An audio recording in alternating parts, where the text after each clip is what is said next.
que estavam acorrentados ali do lado dele, ele estava todo o tempo ali estimulando para que eles continuassem vivos. Por quê?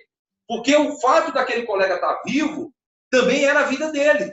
Porque se dois morressem ali, eles jogavam na corrente e ele também ia junto, para dentro daqueles caminhões ou para dentro daquelas valas onde eles eram enterrados. Então ele vai contando que as pessoas que estavam do lado dele falavam assim: eu quero morrer. Naquela situação que eles estavam, a morte era um alívio. Porque eles não tinham mais familiares. Eles não tinham mais perspectivas de sonhos de trabalho. Eles não tinham mais sonhos. Eles estavam ali. O que Victor começa a trabalhar e a mostrar na existência humana? Ele começou a dar sentido para aquele dia que se chamava hoje. Ele não pensava no amanhã, mas ele vivia o melhor que ele poderia viver naquele dia. E ele começou a ajudar os colegas. Olha só, que a salvação dele ali, da mente dele, para não ficar pensando no campo de concentração, para não ficar pensando na falta de alimento, para não ficar pensando ali nas dores que ele estava em sofrimento, a falta do filho, falta da esposa. Ele começou a ajudar essas pessoas. Vejam que a energia que ele captou ali foi de dar o dom da gratidão e dizer para eles: nós podemos viver mais esse dia. E ele começou a estimular essas pessoas. Mais um dia. Vamos lutar por mais um dia, mais um dia. Ele ficou 3 anos e meio naquele espaço do campo de concentração. Então, ele teve a capacidade de fazer com que aquelas pessoas acreditassem nelas também. Então, ele diz no livro dele que nós temos que dar sentido para a nossa vida. Então, é essa a perspectiva quando nós lemos aqui que a fé é o firme fundamento das coisas que se esperam. Nós não estamos aqui de graça. Jesus prometeu que viria buscar a sua igreja. Então, nós temos a esperança. Estamos aqui porque a esperança da igreja ser arrebatada, da igreja ser separada, da igreja ser salva, da igreja ser recolhida, como diz a palavra de Deus, que no soar da última trombeta, Deus vai tirar os seus escolhidos. Então nós temos a esperança. Então aquilo que nos alimenta é nesse primeiro pilar. Eu tenho que ter essa perspectiva, eu tenho que ter esse meu sonho de estar com Deus diariamente. Agora eu tenho que também ter a minha entrega. Por que eu me entreguei? Por que eu estou realmente comprometido com essa obra? É a parte da minha manutenção. Como é que eu tenho, diariamente, eu tenho vivenciado essa experiência com Deus? Como é que eu tenho agregado valores de Deus à minha vida? O que eu faço tem agregado valores na vida das pessoas? Eu tenho construído esses valores na vida das pessoas? Agora, meu irmão, não se preocupe se a pessoa vai receber ou não vai receber. Porque o que está do lado de lá, a gente não tem controle. Você vai ter controle aqui, em você. Naquilo que as pessoas pensam, que elas falam, que elas vão falar de você, não se preocupe. Não vivam pensando no que eles vão pensar sobre você, mas viva a sua própria consciência em Cristo Jesus. A Bíblia fala, se aquilo que você pensa não te condena, olha lá, se aquilo que você faz não te condena, você está livre com Deus. Você é uma pessoa livre em Deus. Mas muitas vezes as pessoas estão presas no olhar dos outros. Porque as pessoas condenam, falam, criticam, aprisionam. E muitas pessoas andam aprisionadas no olhar dos outros. Não conseguem ter essa liberdade. Agora, se você andar presa no olhar dos outros, como é que você vai olhar para dentro de você para que você possa exercer essa confissão da expectativa do sonho e da expectativa da entrega diante de Deus? Na sua vida ministerial, na sua vida relacional. Então eu tenho que aprender a ter uma entrega diariamente diante de Deus. Então a gente não responde para uma sociedade, a gente não responde para as pessoas, nós respondemos para Deus. Porque Deus já trabalhou conosco, já mandou o seu manual aqui, ó. Manual de relacionamento, manual de sentimentais, de entrega, de relacionamento, de tudo que você possa imaginar, a Bíblia trouxe para a gente. Como conviver em paz, como conviver em relacionamento, como conviver em congregação, como ser a sua vida diária. A Bíblia já traz isso para nós. Então a gente não precisa inventar. Já está escrito. E quando eu me entrego aqui pela palavra, eu começo a trazer essa palavra sobre a minha vida. Então quando ele vai dizer aqui para nós, ó, que a fé é o firme fundamento das coisas que não se veem, que se esperam, e a prova das coisas que não se veem. Então eu tenho que crer, já visualizar aquilo que Deus tem para a minha vida. Eu não sei se você já fez isso com você mesmo, e você está dizendo todo dia assim, olha na frente do espelho e fala assim, eu sou mais que vencedor em Cristo Jesus. Você já teve essa experiência de todo dia pela manhã falar assim, eu sou mais que vencedor em Cristo Jesus. Eu sou mais que vencedor em Cristo Jesus. Entendeu? Você é mais que vencedor em Cristo Jesus. Nós somos mais que vencedores em Cristo Jesus. O que significa isso? Que quando você está em Cristo, é o absoluto. E quando você está sozinho, você não é nada. Mas quando você está em Cristo, você se torna absoluto. Porque Ele em nós, quem será contra nós? Você é maior. Então, quando estamos em sintonia com Deus, olha a sintonia. Aquilo que eu penso, muitas vezes, ele pode estar distante de Deus. Você pode ter uma coisa boa na sua cabeça, mas eu pergunto, o teu pensamento, o teu desejo está em ponto ainda cerebral. Você ainda está imaginando, criando ideias. Mas quando o seu coração começa a sentir o que você pensa, começa a ter um alinhamento. Começa a ter uma vivência espiritual diferenciada. Porque você começa a sentir essa presença de Deus na sua vida. Você começa a andar de forma diferente. É a mesma coisa uma criança. Criança com 6, 7 anos está naquela fase do medo, né? Medo de ficar no escuro, medo de entrar no quarto sozinho, aquela medo assim, medo. Aquela sensação do medo. O que ele faz? Ele imagina coisas e sente o medo. Nós adultos já somos diferentes. Você olha para o escuro, você não fica pensando que o escuro e você não vai ter o medo. Por quê? Você já consegue controlar isso. Por quê? Você vivencia que você é uma pessoa forte, uma pessoa empoderada, uma pessoa que consegue entrar naquele quarto escuro. Uma criança não tem essa experiência ainda. Mas quando ela alinha pensamento e sentimento, se vê assim, eu sou forte, eu vou lá, eu sou corajoso, ela entra. Então é isso que a fé está dizendo, que a fé é um lançar-se na direção de Deus, já tendo essa convicção que aquilo que você espera já aconteceu na sua vida ou está acontecendo na sua vida. Olha que coisa, experiência, que é lançar-se na fé. Vou dar um exemplo para nós entendermos aqui o que é um lançar na fé. E quando você se lança na fé, algumas coisas aqui fora não prendem mais a gente. Não deixa a gente preso, porque você está se lançando pela fé. Foi o caso de Abraão. É um exemplo bíblico para nós entendermos o que é lançar-se na fé. Quando Deus chega para Abraão e fala assim, Abraão, eu quero que você faça um sacrifício para mim.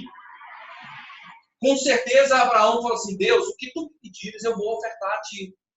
E aí quando Deus fala assim, olha Abraão, eu quero o teu único filho, Isaque. Então naquele pedido, naquela hora, não houve nenhuma barganha.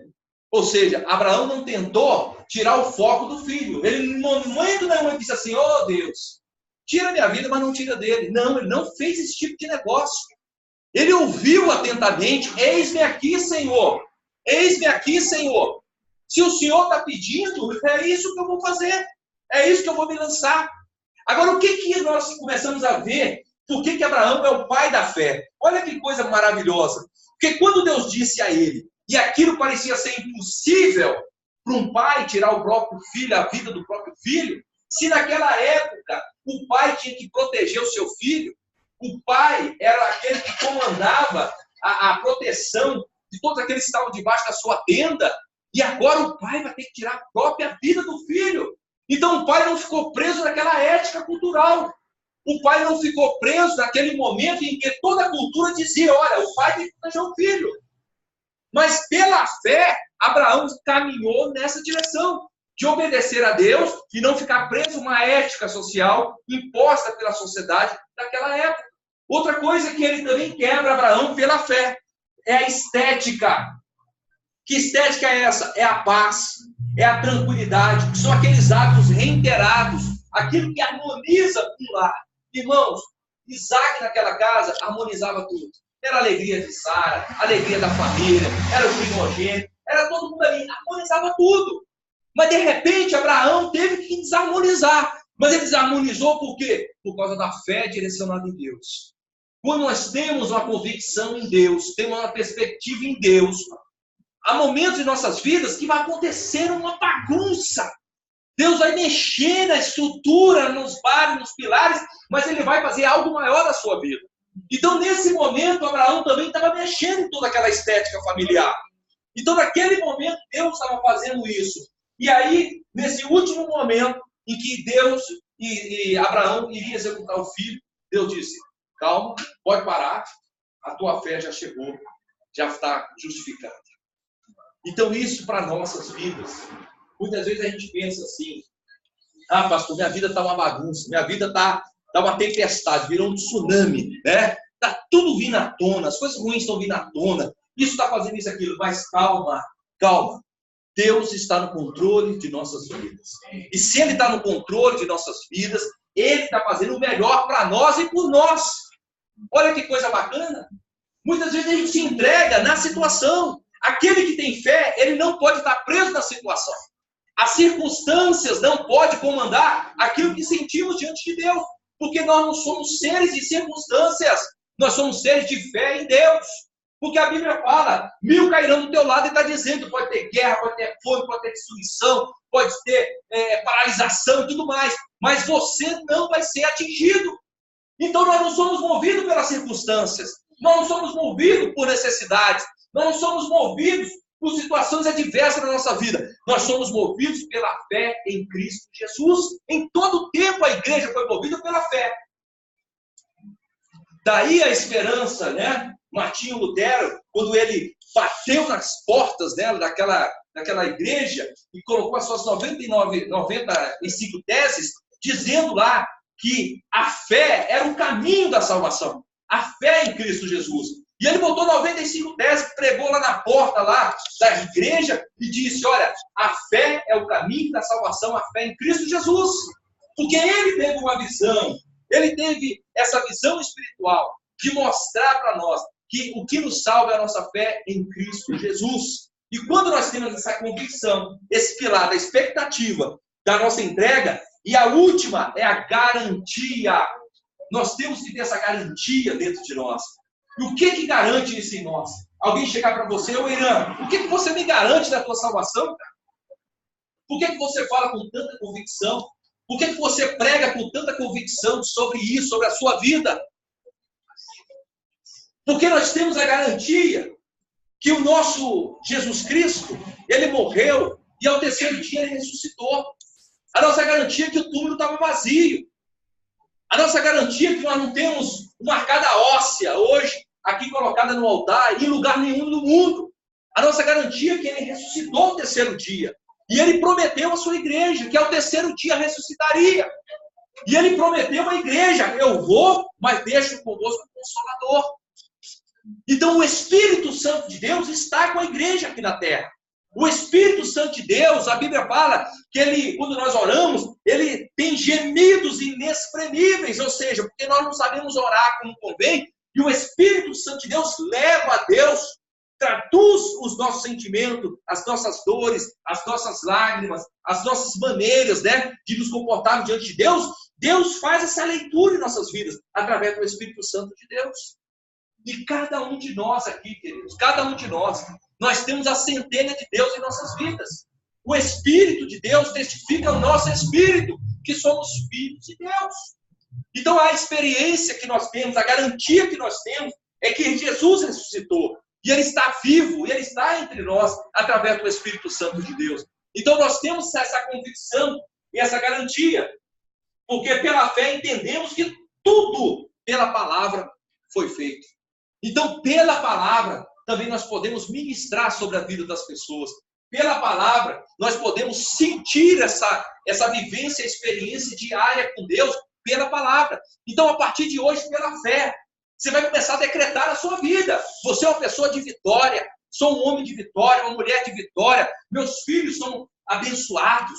Você começa a profetizar tudo pela palavra. Tudo foi feito pela palavra. Então, profetize sobre a sua casa. Profetize sobre a sua família, profetize sobre o seu local de ambiente de trabalho. Por quê? Porque é pela palavra que as coisas são construídas.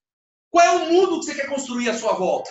É um mundo de alegria? É um mundo de felicidade? É um mundo que as pessoas possam se sentir bem? Então comece a profetizar pela sua palavra no seu ambiente. Comece a construir as suas ideias diariamente na sua vida. Por isso que a Bíblia fala, e o apóstolo Paulo aos Romanos, ele vai falar sobre essa renovação de mente, e ele fala assim, rogo-vos, irmãos, pela compaixão de Deus, que apresentei os vossos corpos como um sacrifício vivo, santo e agradável a Deus, que é o vosso culto racional.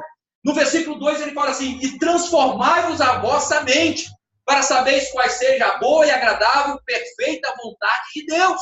Ele fala, renovai a vossa mente. O que Paulo está dizendo? Se eu e você, como um velho homem, não renovarmos a nossa mente, nós não vamos ter experiência com Deus. A experiência com Deus é a renovação da mente diariamente. Todos os dias eu tenho que renovar minha mente. Todo momento eu tenho que estar renovando a minha mente. Porque eu tenho que viver a experiência da garantia da fé que eu exerço em Cristo Jesus. Amém, queridos? Então é essa palavra que eu quero deixar para a igreja, que nós andamos pela fé. Nós caminhamos pela fé. Nós vivemos pela fé. Nós estamos aqui pela fé. Nós vamos celebrar a ceia pela fé. Porque todas as vezes que estiverem reunidos, celebrar em minha memória, disse Jesus, eu estarei no meio de vós. Então, pela fé, eu creio que Jesus está aqui em nosso meio. Está nos abençoando pela sua palavra. Amém? Vamos ficar em pé, vamos orar. Quem puder ficar em pé, quem não puder pode ficar sentado. Agradecer a esse Deus.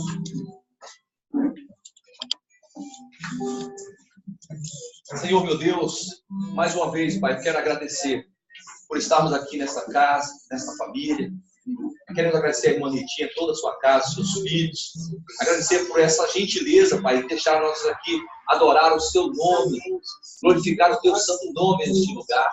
Meu Deus, obrigado por essas famílias que aqui estão, porque gentilmente, ó Pai, vieram para cá, através das suas dificuldades, através de tudo que tem enfrentado, mas entregaram suas vidas, Senhor, para estar aqui conosco, Senhor.